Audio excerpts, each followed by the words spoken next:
once one of the many faunus that had worked in the worked for the Schnee Dust Company, having been branded with the company's initials on his face, leaving him blind in one eye.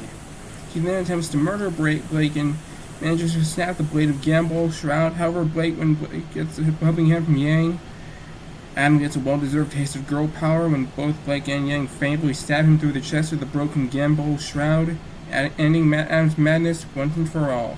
Number 8. Zoran Blitz from Hellsing Ultimate. In the 5th episode of the Hellsing OVA, during Alucard's absence following his fight against Rip Van Winkle, Ceres and the Wild Geese go up against the scythe-brandishing illusionist of the Millennium, Zoran Blitz.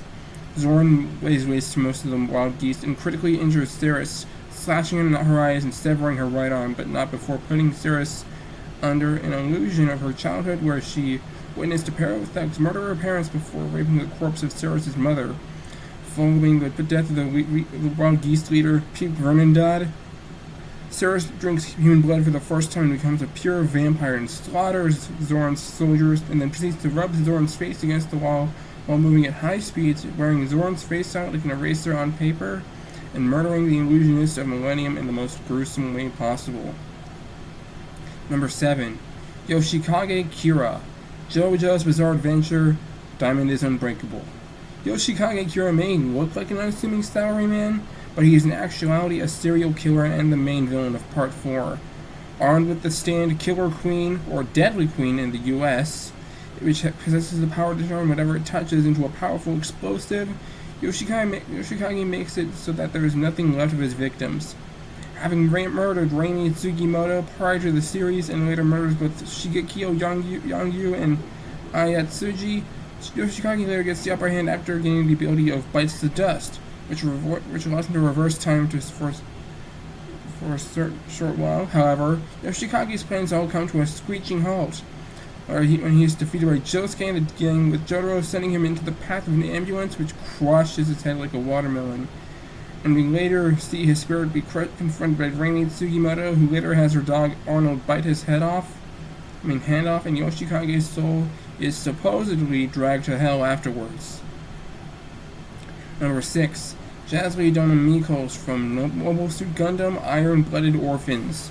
No matter how advanced they become, even the most powerful of intergalactic mafias are going to house their fair share of douchebags. None come better than Jazzy, also under the protection of the Tewas, and his bitterness towards the Terabines and Tekkaden led him to assassinate some of their members while also cutting deals with Gjallarhorn. While his actions may have killed off Best Girl Laughter, Mikazuki Angus and the gang are at least able to avenge her by having Gundam Barbatos Lupus reduce his ship to scrap metal with him on board, even as he begged for his life. Number 5. Jonas the Dissector from Hunter x Hunter.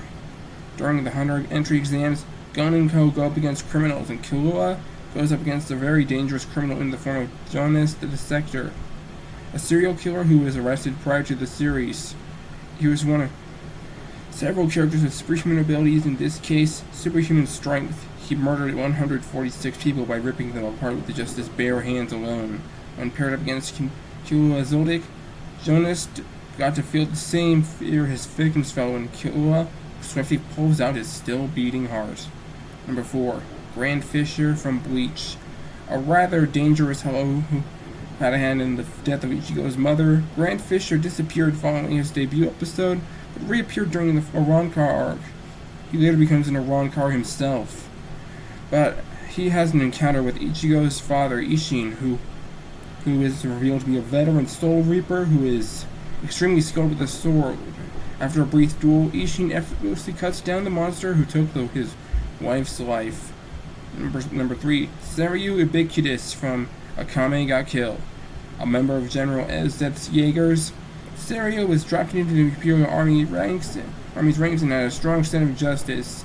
She had a sentient Imperial arm that took on the form of a creature that can grow in size and strength, as well as the fact that she had been experimented on with weapons stored all throughout her body.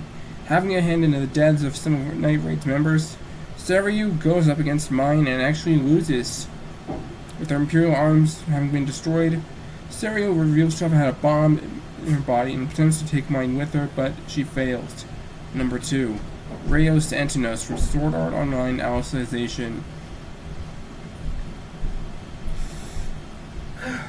Given how he shows no shame in his neck in violating his female colleagues and his moments away from murdering Yu-Gi-Oh, I really wanted to see this punk bastard meet a sticky end. Thankfully, Kirito's anti-hero powers kick in during a sword duel, and he lops Rayos' hands off after breaking his sword.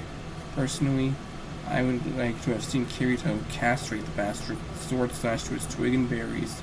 Finally, number 1, Father Cornello from Full Metal Alchemist. During the elder brother's journey to Lior, they encounter a man known as Father Cornello, a priest using a special ring to pull off miracles which are in actuality alchemy, because Cornello's ring has a philosopher's stone in it.